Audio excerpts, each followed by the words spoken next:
গতকালকে একজন আসামিকে আমরা জিজ্ঞাসাবাদ করেছি, সাবেক আইসিটি প্রতিমন্ত্রী জোনায়েদ আহমেদ পলক। সে অনেক তথ্য আমাদেরকে দিয়েছে, যেগুলোর ব্যাপারে আমরা তার নিজের কাছ থেকে যেমন পেয়েছি, পাশাপাশি অন্যান্য সোর্স থেকেও যেটা পেয়েছি, যে জুলাই আগস্টের এই অভ্যুত্থান চলাকালীন সময়ে ইন্টারনেট বন্ধের যে নাটক করা হয়েছিল সেটি কোনো দুর্ঘটনা ছিল না। খায়ের টাওয়ার বা কোন টাওয়ারে আগুন লেগেছে এগুলোর কোনো ব্যাপারই ছিল না।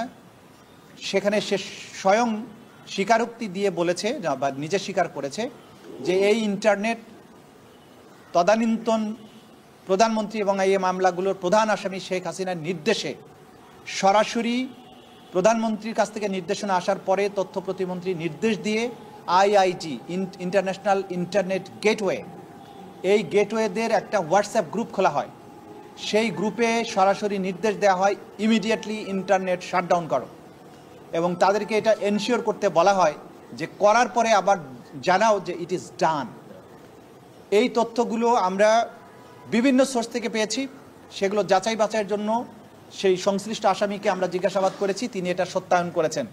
সুতরাং ইন্টারনেট বন্ধের মাধ্যমে জুলাই আগস্টের সংগঠিত গণহত্যাকে গোটা দুনিয়ার কাছ থেকে আড়াল করার যে আড়াল যে করা হয়েছে, এবং এটার ব্যাপারে যে মিথ্যা অজুহাত দেওয়া হয়েছে যে ইন্টারনেট কেবল লাইন পুড়ে গিয়েছিল, এটা হয়েছিল সেটা হয়েছিল, সর্বৈবভাবে মিথ্যা।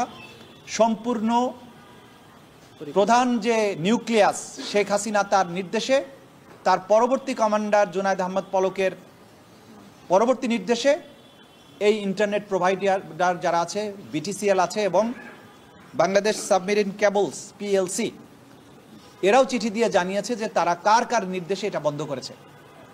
সুতরাং এই রাষ্ট্রীয় সংস্থাগুলোকে বাধ্য করে তদানীন্তন ক্ষমতাশালীরা, এই আসামিরা বাংলাদেশের ইন্টারনেট শাটডাউন করেছিল এবং এই গণহত্যাকে এক্সপেডাইট করেছিল। এই তথ্যগুলো আকার রূপে আমরা পেয়েছি, এগুলোকে আমরা ফর্মুলেট করছি এখন, এগুলোকে আমরা